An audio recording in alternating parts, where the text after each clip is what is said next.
In this section, we will learn how to measure the center of the data, or in other words, how to define what is a typical observation in the dataset. Descriptive measures that indicate where the center, or the most typical value of a dataset lies, are called measures of central tendency, or more simply, measures of center. In this section, we will discuss the three most common measures of center: the mean, the median, and the mode. Consider the following set of a student's 5 midterm exam scores.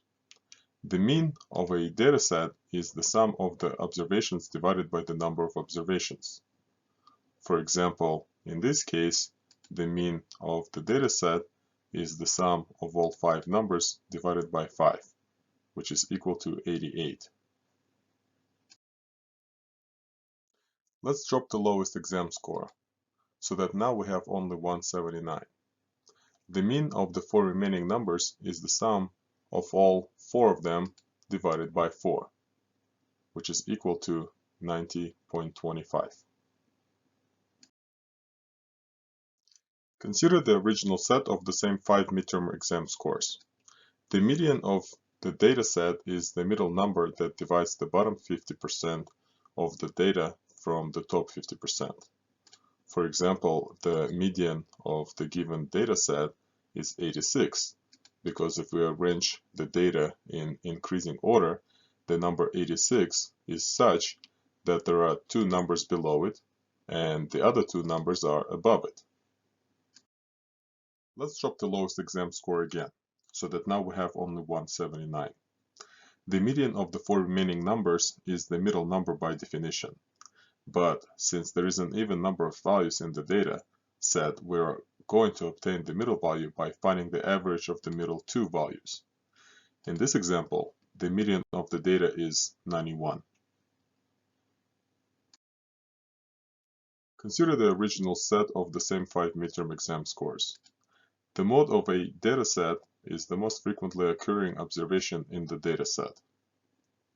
For example, the mode of the given dataset is 79, because 79 occurs twice, which is more than any other observation in the dataset.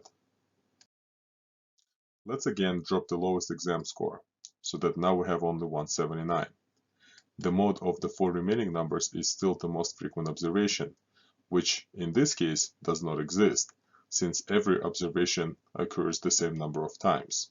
So we say such data doesn't have a mode. It is worth mentioning that the mean and median apply only to quantitative data, whereas the mode can be used with either quantitative or qualitative data.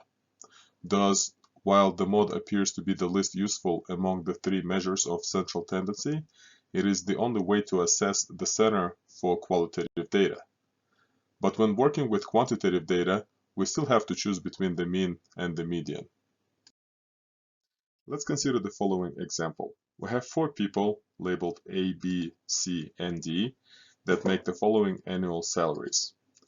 Their average salary is $50,000 a year, and their median salary is also $50,000 a year.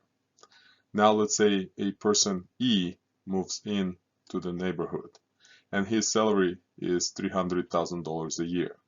So what effect does this have on the mean and the median salaries in the neighborhood? The new mean is $100,000 now, and the new median is still $50,000. So in this case, which of the 2 measures produces a more representative value? In this case, the median is obviously a better choice.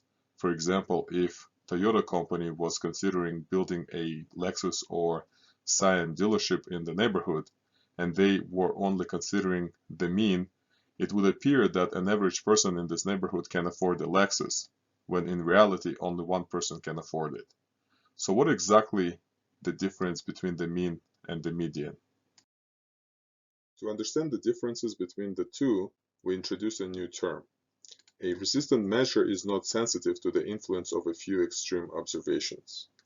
The median is an example of resistant measure, but the mean is not.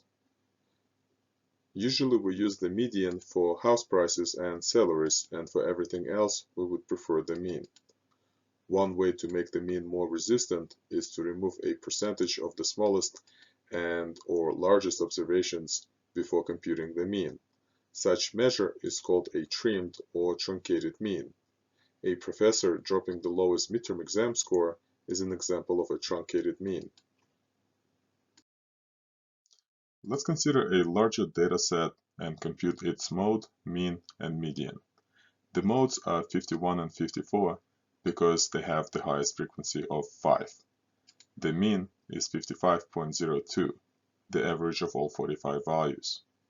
The median is 55 because it is 23rd observation out of 45, thus it has 22 values above and 22 values below it. We discussed the 3 most common ways to compute the center of the data set. It should now be clear that the mean, median, and mode generally provide different information. There is no simple rule for deciding which measure of center to use in a given situation. Even experts may disagree about the most suitable measure of center for a particular data set.